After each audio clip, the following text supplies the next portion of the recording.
The year is 1985. Indira Gandhi has just been killed, and her son, the new Prime Minister, wants a completely new team around him. Old Indira Gandhi favorites, such as Pranab Mukherjee and PC Alexander, are slowly on the way out. Narasimha Rao is Defense Minister, 65 years old. The first time he traveled abroad is when he was 51 years old. He belongs to a social and intellectual world as far removed from Rajiv Gandhi as possible. It's early 1985, and Rajiv Gandhi is sitting in a large room on one side, talking to a friend of his. Narasimha Rao is also sitting in the room, not part of the conversation, but is able to eavesdrop. Rajiv Gandhi tells a friend of his, "I want to remove import restrictions on computer peripherals, but the old fogies in my cabinet will not understand." Narasimha Rao hears him, understands what Rajiv is trying to say. That evening, he calls up his son Prabhakar in Hyderabad and says, "What is this computer? Send me a prototype." To give you some context, the personal computer revolution has come to the United States only in 1977, 1978. So we're talking about a 65-year-old man in 1985 asking about computers. The next day, the computer is sent to Narasimha Rao. He hires a master, and he keeps going to Daryaganj in Old Delhi to buy manuals to learn computing. In the next couple of years, Narasimha Rao masters COBOL and BASIC. How many of you even know what that is? He masters COBOL and BASIC and becomes proficient in coding in Unix, which is a precursor to Linux. This is Narasimha Rao in front of his two closest friends. That's a desktop and that's a laptop. I worry that towards the end of his life, it became his only two friends. And sure enough, Narasimha Rao in 1985 reboots himself to become a modernizer in sync with Rajiv Gandhi, and does as well in Rajiv Gandhi's cabinet as he did in Indira Gandhi's cabinet. He becomes the perfect number two. When I heard this story, I was fascinated for three reasons. First, that Narasimha Rao knew how to survive. He had incredible survival skills. Second, he was a curious man. Many of you know that he spoke 10 languages, but that he also knew COBOL, BASIC, as well as Unix. And third, here was a man who knew how to adapt and adopt. When the circumstances changed, he was happy and able to retool himself.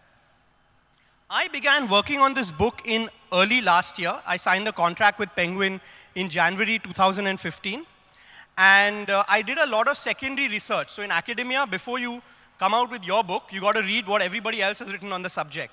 And there were many such debates. For example, there was a genuine debate about whether liberalization began in 1985 with Rajiv Gandhi, who expanded the open general list, or with Narasimha Rao in 1991. There was a debate on foreign policy. When actually did we begin the shift towards the United States? I then did about 110 interviews with people close to Narasimha Rao. So I did about 110 interviews, and in each case, I sent back the interview so that they gave their confirmation, so that nobody could sue me later. In India, it's an ever-present possibility. Of course, I interviewed people like Finance Minister Manmohan Singh, his critics like Manishankar Iyer, but more importantly, I introduced the more private people in his life. For example, his cook, Rajaiya, has traveled to 100 countries with Narasimha Rao. And when I met him in Vangara village, which is his village, he wasn't wearing shoes, he was barefoot. Now, you would ask, why talk to the cook? Well, the cook knows things about people that nobody else knows. He knows who Narasimha Rao has dinner with when he's having dinner with nobody else. I interviewed his doctor, Srinath Reddy. Every morning, the doctor, as per law, would go to Narasimha Rao, the Prime Minister's house, would check his pulse, would check his BP, would take his blood and urine sample and test it. Narasimha Rao was both diabetic as well as a heart patient. And in doing so, would spend 5 to 10 minutes every morning talking to him in Telugu and English.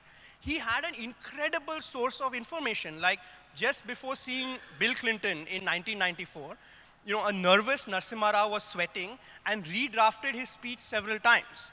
I also, of course, interviewed Chandraswamy. Is there anyone in this audience who doesn't know who Chandraswamy is? Okay, great, because when I say this in Ashoka University, lots of kids put their hands up, right? Just to tell you the kind of generational difference. Many 19-year-olds in India don't know Chandraswamy at all. I mean, here's a man who was the private guru to two prime ministers, Chandrasekhar as well as Narasimha Rao, was a guru to Margaret Thatcher, Adnan Khashoggi, Sultan of Brunei, and was a real mover and shaker. And of course, the nice part is I met him during his retirement. And even gurus have retirement, right? Where they are past their peak and they're hanging out at home alone and they're happy to see you. Then around June last year, I got lucky. Narasimha Rao's family decided to trust me and opened up a treasure trove of material. On the left is Narasimha Rao's own diary. He used to type it on a computer, print it on a dot matrix, and then make changes that you can see. It's absolutely fascinating. The top entry is the day Rajiv Gandhi denies him a Lok Sabha ticket, which is a month before Rajiv Gandhi dies. At which point, as I point out in the book, Narasimha Rao decides to become a Hindu monk and accepts the head sage of the Siddheshwari Peetham in Kotralam in Tamil Nadu. A month later, he's prime minister of the world's largest democracy. The second diary entry that you see is Narasimha Rao's diary entry the day after Rajiv Gandhi dies. He's campaigning for his replacement in Ramtek near Nagpur and is staying in the house of NKP Salve. And he hears that Rajiv Gandhi has been assassinated and he begins to sweat. A doctor is called. He writes that in full detail. A few hours later, as the diary shows, he's plotting to become Prime Minister of India. I mean, think about it. Here's a man who's closing his bank accounts because he's realized that he's going to become a Hindu monk. He doesn't want anything to do with the temporal world. He hears that Rajiv dies, has a medical issue, and a few hours later suddenly realizes, now's my chance to become Prime Minister. You know, that's the kind of political skill that Narasimha Rao exhibited in his own language. On the right, there is Narasimha Rao's own handwriting.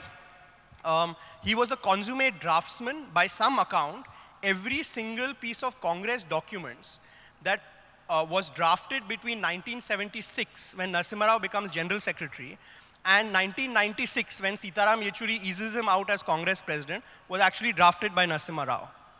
I also got Narasimha Rao's secretary, a man called Khandekar, to give me his appointment diary. Now, this is a gold mine. In politics, blessed is the secretary. And I think it's the same in the corporate world. Because the secretary gives you time, gives access to the boss. Now, in politics, there's a rich tradition of this. There's M.O. Mathai for Jawaharlal Nehru. There's Vincent George for Rajiv Gandhi and Sonia Gandhi. For Narasimha Rao, it was a man called Ram Khandekar. Now, this is a diary entry written on 3rd July 1991. Is there any liberalization quiz guy who can tell me why 3rd July 1991 is important? Anyone? Yeah. Yes. It's the second day of devaluation. So Manmohan Singh says we have to devalue the rupee. The first stage of devaluation happens on 1st July. This is the second phase. And in that morning, Narasimha Rao is meeting his principal secretary, Amarnath Verma. He meets the US ambassador, again, for reasons you can imagine. And for some reason, at 6:15 p.m., he's meeting the actress Vaijayanti Mala, again, for reasons I can't fathom. But his appointment diary was a treasure trove for an academic like me. Because anytime somebody in Delhi was gassing, hum Narasimha Rao ko jante hain, hum jigri the and all, I said, really, on what day did you meet him? And I could actually check in the diaries. What you see on the right is SB's South Block and RES's residence. And you have 5 years of diaries like this. You also have letters written to Narasimha Rao. Letters written by Narasimha Rao is not there in the archives unless he could have photocopy. So this is a handwritten letter written by Sonia Gandhi to Narasimha Rao. The date is an interesting one. It's 8th February 1995. This is when Narasimha Rao and Sonia Gandhi are fighting like cats and dogs. As I point out in the book, Narasimha Rao is sending the intelligence bureau to snoop on Sonia Gandhi. Sonia Gandhi is using Narasimha Rao's own cabinet members to snoop on Narasimha Rao. So relations are terrible. However, and as you see out here, it's actually a pretty pleasant note. I'm sorry I can't come for lunch. I hope I can come for lunch some other time. It's absolutely fascinating. To give you some sense of the India that Narasimha Rao inherited, I argue in the book that no other Prime Minister of India inherited as big a series of crises that Narasimha Rao did. That's the killing of Rajiv Gandhi. That's the collapse of the Soviet Union there. a matter of enormous consequence to both the economy as well as Indian foreign policy. And that up there is the mortgaging of Indian gold in return for IMF money, because India at that time had only 2 to 3 weeks of foreign exchange left to pay, to pay for. It suffered a serious balance of payment crisis, and gold moved from the RBI headquarters in South Bombay to Sahar Airport, where it was captured by an Indian Express journalist, and it created a sensation in India. I mean, that India was pawning its family silver. Now, this is the situation that Narasimha Rao inherited. Now, the heart of the book is to point out that not only did Narasimha Rao inherit a difficult India, he was perhaps the least powerful prime minister at the time. So, famously, he had the charisma of a dead fish. Even by the usually boring standards of Indian prime ministers, he was particularly boring. His party hated him. Every week, somebody or the other, Arjun Singh, N.D. Tiwari, Sharad Pawar, were trying to rebel against him. And in parliament, he was a minority. 2 governments before him, both minority, collapsed within a year. 4 governments after him, also minority, collapsed within roughly a year.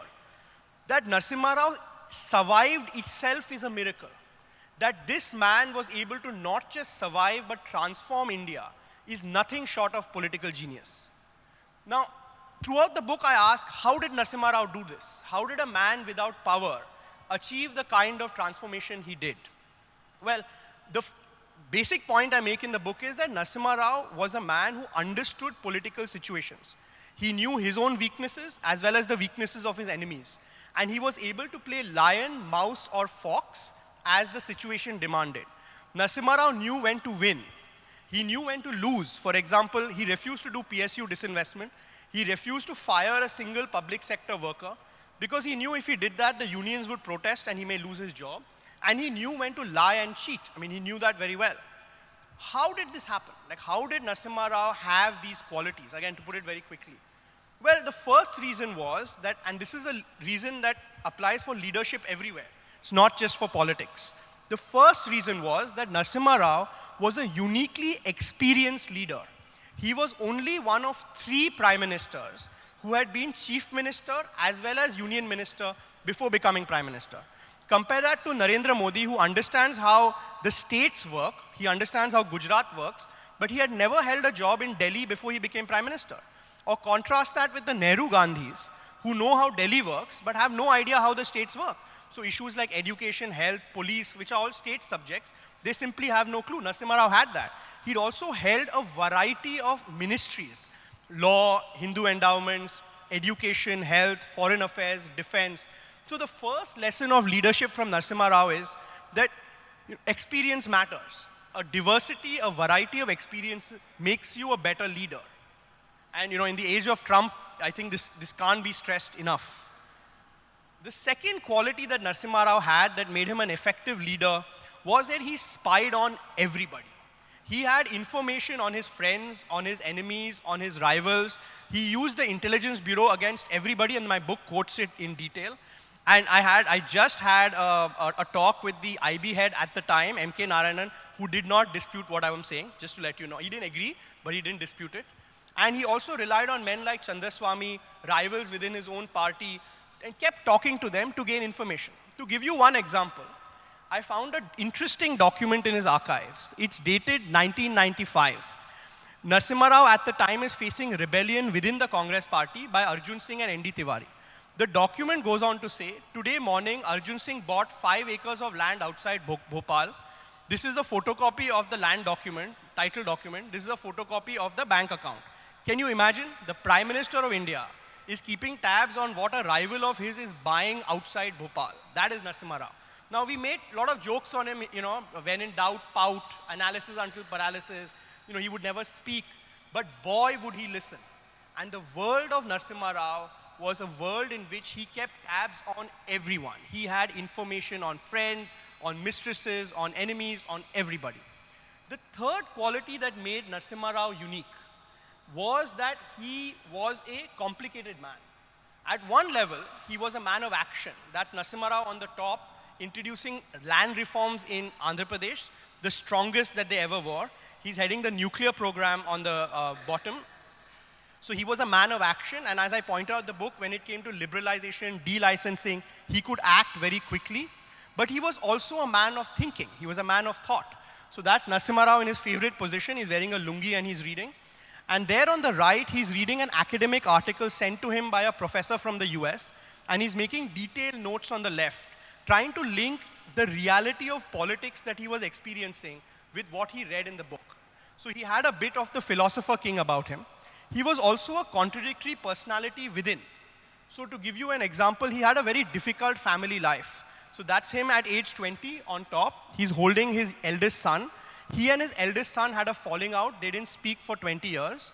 Standing next to him is his wife, Satyamma, who actually stayed in the village, took care of the 8 children, and basically made money from land while Narasimha Rao pursued his career in Hyderabad. He was also an adulterous husband. That's his first mistress, Lakshmi Kantamma. She is a Lok Sabha MP from Khammam in what is today Telangana. So here's a man who's a complex, contradictory person, both action-oriented as well as a scholar, the complicated family life. He was a man of contradiction. And contradiction is exactly the kind of quality you need to play lion, fox, and mouse. Right? So that's sort of the third quality for leadership. Just one anecdote to end from the story, my 2 chapters on the economy. In 1995, when Narasimha Rao and the Indian government is debating telecom policy, Sukhram, Narasimha Rao's communication minister, does not want private sector participation of foreign money entering the mobile telephone market. Narasimha Rao overrules him. So I saw a document in his archives on the new telecom policy where one of the bureaucrats says, look, fine, if you want foreign players, we'll allow them. But please send them to rural areas because otherwise they'll corner the urban circles. This was an early myth, right? That mobile telephones will only happen in Delhi and Bombay. And on the left side in Narasimha Rao's neat handwriting, he writes, who do you want to send to rural areas? The foreign owners or the networks? He's making fun of the Babu. And a few months after that, when the first mobile phone call is about to be made in India, any other prime minister would have taken credit for it. Any other prime minister. What does Narasimha Rao do? He asked his opponent within the Congress, Sukhram, to make the first phone call to his opponent outside the Congress, Jyoti Basu. That is the art of reform in India. Aristotle says somewhere that any criticism must begin with the text itself. So I'll begin with the title. Half lion. What is the other half of Narasimha Rao? Is it another animal, or is there some humanity in him? So I chose the title Half Lion because it's a literal translation of his name, which is Narasimha, means man-lion. Also, as many of you know, the myth of Hiranyakashipu and Narasimha is that to kill the demon, you needed a contradictory personality. You can't be a full human being or a full animal. And the argument of the book is that Narasimha Rao was a contradictory personality, which is what India needed at the time. Right?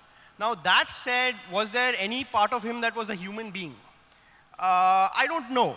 He was certainly man. He was, certainly a lion, a fox, and a mouse. And when I began writing this book, my father told me something very interesting, which is that, look, this book can be full of policy, but at the end of the day, the reader must get a sense of the man. Just like you make judgments about your friends, about your relatives, it's important that the reader makes a personal judgment about Narasimha Rao. Is he the kind of person who you'll invite home for dinner? Is he the kind of person you'll introduce to your parents? You should get that sense. And to be honest with you, I came out of the book not knowing that. Would I want to introduce Narasimha Rao to my family? I'm not sure. Because he was a complex, contradictory man. He could be radioactive in his sarcasm. I point out that from his childhood, he suffered a difficult childhood. He was given in adoption at a very early age. He was married against his will by the age of 10. And he was moved from his house to a village several kilometers away because that was the one with a school. So he had a difficult childhood, and that made for a difficult personality. So it's one of those good questions that is not easy to answer, that was there some part of him that was a human being? Or was it some part of him that was a warm human being? Like, could you describe Narasimha Rao as a warm person? I think not. And look, I'm a huge admirer, but. So, taking off from the fact that he lacked that human warmth, he was a great, I get the sense from reading your book, and you can correct me if it's a wrong impression, that he was a great user of human beings. Uh, from political colleagues to his two mistresses, one of whom he abandons, and so on. So, did he have any friends? I don't think so. I think that his friends were books. His friends were his diary. One of the reasons he maintained a diary was, who does he talk to every evening? The interesting thing though is that, because I've been a reporter below, most politicians and most leaders actually, even in the corporate world, at the very top are lonely people, right? Narasimha Rao's genius was he has been lonely all his life. From an early age itself, he was comfortable with solitude. He felt he was a bit different.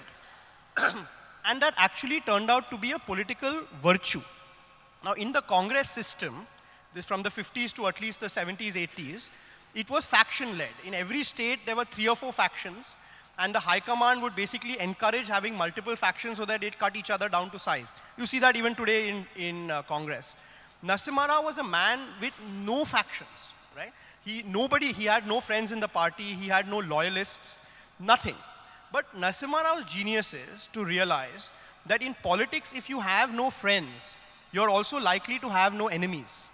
And when, for example, in 1971, the question was who should be Chief Minister of Andhra Pradesh, they said, well, let's choose the most consensus candidate, the man with no enemies, the man with no friends, and that turned out to be Narasimha Rao. Very similar to why Jayalalitha chooses O. Paneerselvam to be Chief Minister of Tamil Nadu, that his greatest asset is the lack of ambition. And again, as Prime Minister of India, the reason why it's not Sharad Pawar, it's not Arjun Singh, it's not N.D. Tiwari, who becomes Prime Minister of India, is that Narasimha Rao is seen as weak, is seen as a consensus candidate. So there was a way in which a man who had no personal friends was able to use that to become Prime Minister of India. But surely he had enemies. May not be in 1971, but in the 1990s, when he is a Prime Minister, he has a lot of enemies, including the powerful Gandhi family. And what do you think stokes that enmity? Well, so at the time in which who should be Prime Minister is decided, he has the least enemies of anyone. So unlike Arjun Singh, Sharad Pawar, N.D. Tiwari, all of whom are strong faction leaders within the party, who have their share of enemies, at that time, Narasimha Rao has few political enemies. Nobody stands up and says, I don't want this man, because he's seen as threatening. Where the enmity begins to develop, if I could sort of pick a date, is April 1992, after the Tirupati session of the Congress party, where Narasimha Rao outmaneuvers Arjun Singh, Sharad Pawar, and Natwar Singh. And the rest of the Congress realizes that this mouse, who was selected precisely because he didn't lack ambition, was here to stay. Right? So the enmity begins precisely when they realize that here's a man of consequence. Here's a man who has suddenly developed a spine of his own. And even with Sonia Gandhi, as I pointed out in the book, the enmity begins around mid-1993, when Narasimha Rao feels that he's his own man, he survived 3 no-confidence motion. Why does he need to go every couple of weeks and pay his respects to 10 Janpath, and he stops going. And I do know that he resented going to Sonia Gandhi in the first couple of years, because there's an incident in which he picks up the phone and calls 10 Janpath, and Sonia Gandhi's secretary picks up and asks him to wait, and asks Sonia Gandhi to come, and Sonia Gandhi takes about 3-4 minutes to come. And Narasimha Rao, Prime Minister of India, is waiting on the phone, and he turns to his secretary in anger, and he says, Narasimha Rao doesn't mind, the Prime Minister of India minds. So, he was a man like everybody else with an ego, and he was able to play mouse initially. But post-1993, that changes, and it's directly correlated to the kind of enemies he develops.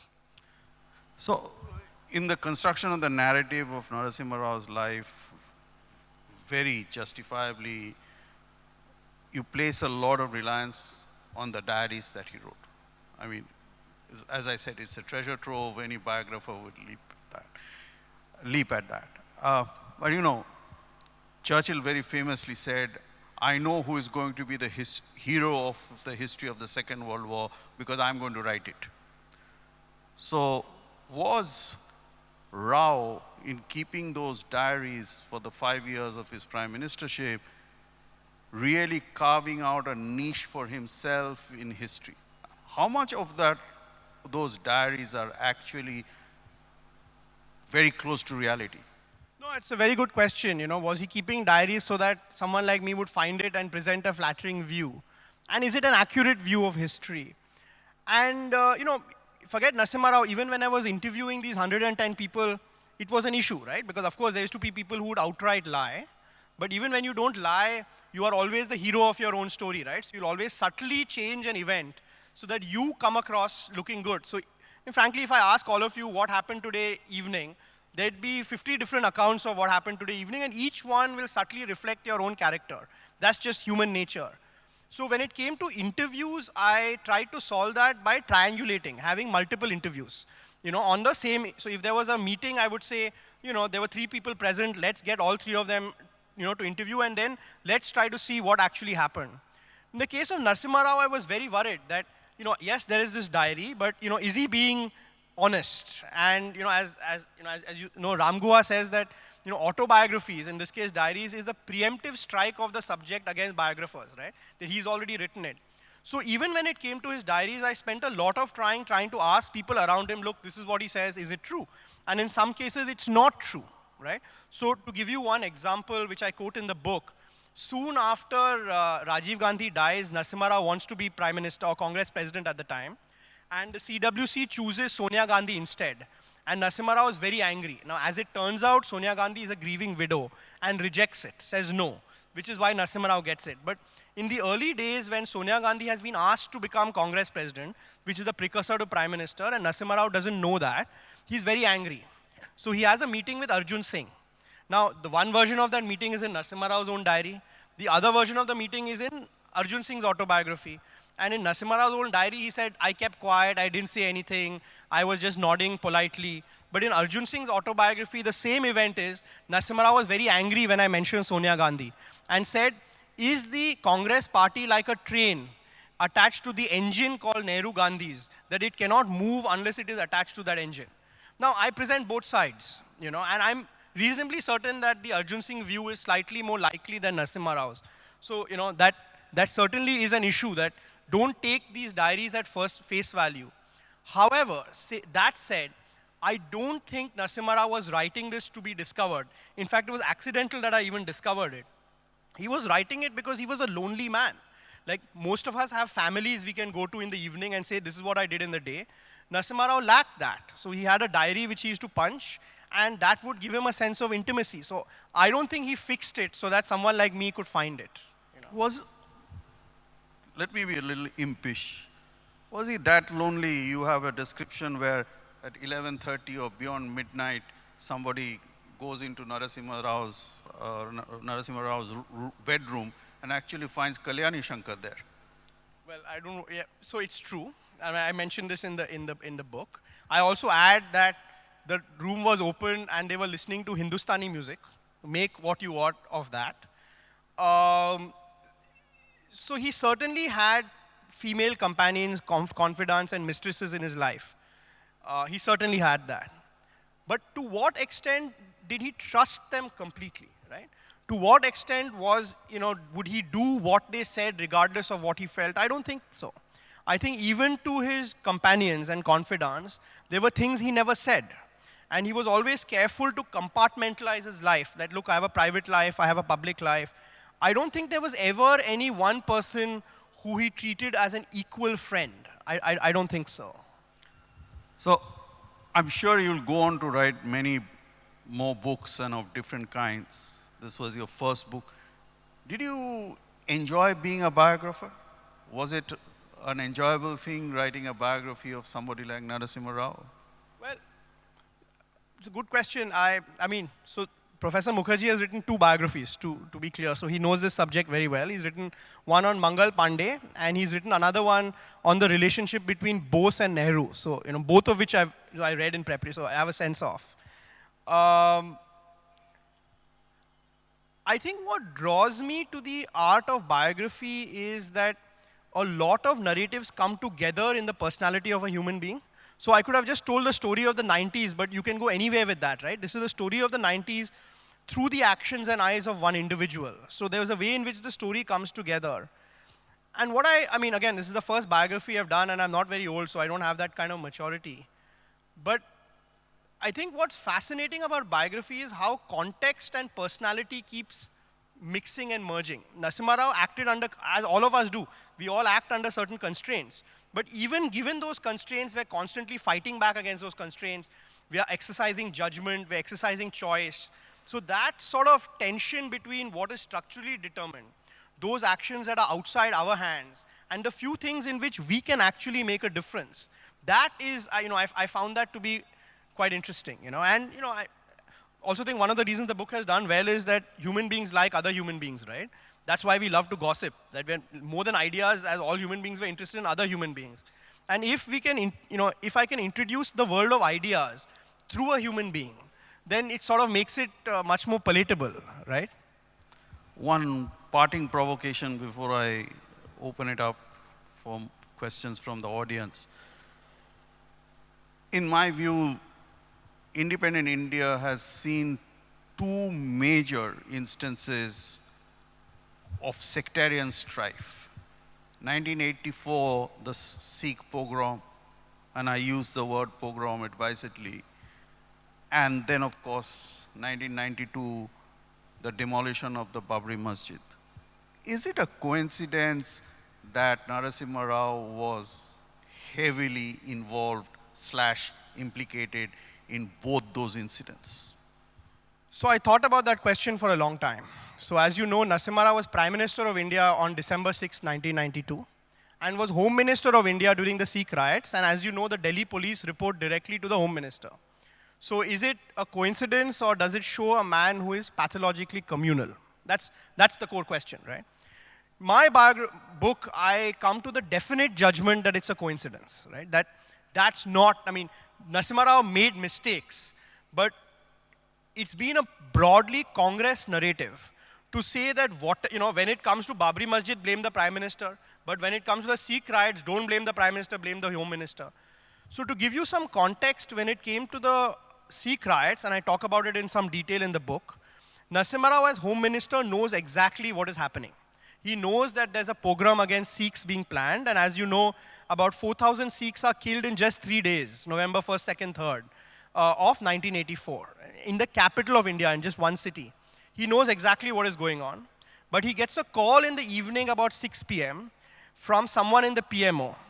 And I know the person's name, but I don't want to mention in public, and I don't mention it in the book. Why not? It's Arun Nehru. Okay, let me not say it. Because, two sources told me that, and I didn't, and they told me, please don't mention the name, so I said, fine. And both of them were in the room. And this person who is very close to Rajiv Gandhi tells Narasimha Rao, look, there's likely to be a pogrom tomorrow morning. Sikhs are going to be targeted. We need a coordinated response. So if you are trying to respond, the SHO and the commissioner is trying to respond, and the Prime Minister's office trying to respond, we may not be able to do it. So let it be just the Prime Minister's office that responds. And as a result, all station house officers, the Commissioner of Police, don't report to Narasimha Rao anymore. They report to the PMO. Now, how much should we blame Narasimha Rao for this? He knew this was happening. He listened to a direct order from the High Command. And I think at one level, he should share the same blame that every congressman blames, because they knew there was a pogrom happening and they deliberately did nothing. And I think Narasimha Rao deserves a higher share of blame because unlike the rest, he was Home Minister. He was holding a constitutional post that required him to actually protect Sikhs. And I call it in the book his vilest hour, just to show you it's not a hagiography. In the case of Babri Masjid, and I put it bluntly, to blame Narasimha Rao for it is pure Congress conspiracy. Pure. Say, when your own party says, one of our own did it, no other party will question that. In the lead up to Babri Masjid, and that's the chapter I spent the most energy on, because also frankly, there's always a question on Babri Masjid every time I talk on the book, that Narasimha Rao had very few legal options. As you know, the police in every state report to the Chief Minister only, not the Prime Minister of India. And the police tasked with protecting Babri Masjid ironically reported to the Chief Minister Kalyan Singh, whose party was committed to the destruction of the mosque. That's the constitutional problem. The only thing Narasimha Rao could have done was to dismiss the government under Article 356. The problem for Narasimha Rao was that his own law ministry and everyone else was telling him that you cannot dismiss a government when law and order is about to break down or when you think it's imminent. You can only dismiss a government when law and order has actually broken down. And, you know, there's a cottage industry of people saying that we knew the mosque would fall on December 6th. Well, my answer to them is, where were you before December 6th? Why didn't you speak up? You know, Rahul Gandhi claims had a Nehru Gandhi been in power, they would have prevented the demolition of Babri Masjid. He said this publicly. Well, Sonia Gandhi gave a statement against the demolition on December 7th. But why didn't she speak up before, when she could have actually done something? I saw the cabinet minutes of the many cabinet meetings that were taking place. I interviewed people. Not one of Rao's colleagues advocated the dismissal of Kalyan Singh. Not one. Neither the secular opposition did it, the IB reports didn't ask for it, and the Supreme Court actually chose to trust Kalyan Singh. You know, dismiss Narasimha Rao's claim for Mini 356, control of the mosque. In such a situation, Narasimha Rao was terrified that if he dismissed Kalyan Singh, the BJP would pass a no confidence motion, the matter would go to the Supreme Court, the decision might well be held illegal, and he was not confident that the same people who today are saying we knew the mosque would be demolished would stand up in favor at that time. In such a situation, Narasimha Rao made the mistake of having one-to-one contact with many VHP, RSS and BJP and Bajrang Dal members. I talk about it in detail in the book. He was convinced that since he's a Hindu scholar, since he was a Brahmin, since he knew Sanskrit, he could actually convince the Hindutva groups to actually protect the mosque. And in this, he was mistaken. I mean, he was mistaken about the extent to which the Sangh Parivar was willing to listen to him. He was mistaken about the extent to which the Sangh Parivar was coordinated. It's not that the Bajrang Dal and the Shiv Sena, which actually destroyed the mosque, was listening to L.K. Advani, right? They were all, you know, discrete groups. So he made a judgment call. And he made a wrong judgment call. But he made a wrong judgment call, a judgment error, in very difficult circumstances, when there was no easy formal option. The core problem with Babri Masjid is that if you elect a party to power that goes against the principle of constitutional secularism, it is democracy versus secularism. And to blame Narasimha Rao for this, I mean, what do people who blame him advocate? That the moment Kalyan Singh becomes Chief Minister of UP, should he be dismissed? Because the BJP has publicly said we will destroy the mosque. So should the BJP never be allowed to come to power unless they change their strategy? That's not democratic. So it's a serious crisis when it comes to India, and to blame Narasimha Rao is frankly Congress propaganda. You know, I can't put it any other way. And to be clear, I have no political affiliation. I'm just following the story. Thank you, Vinay.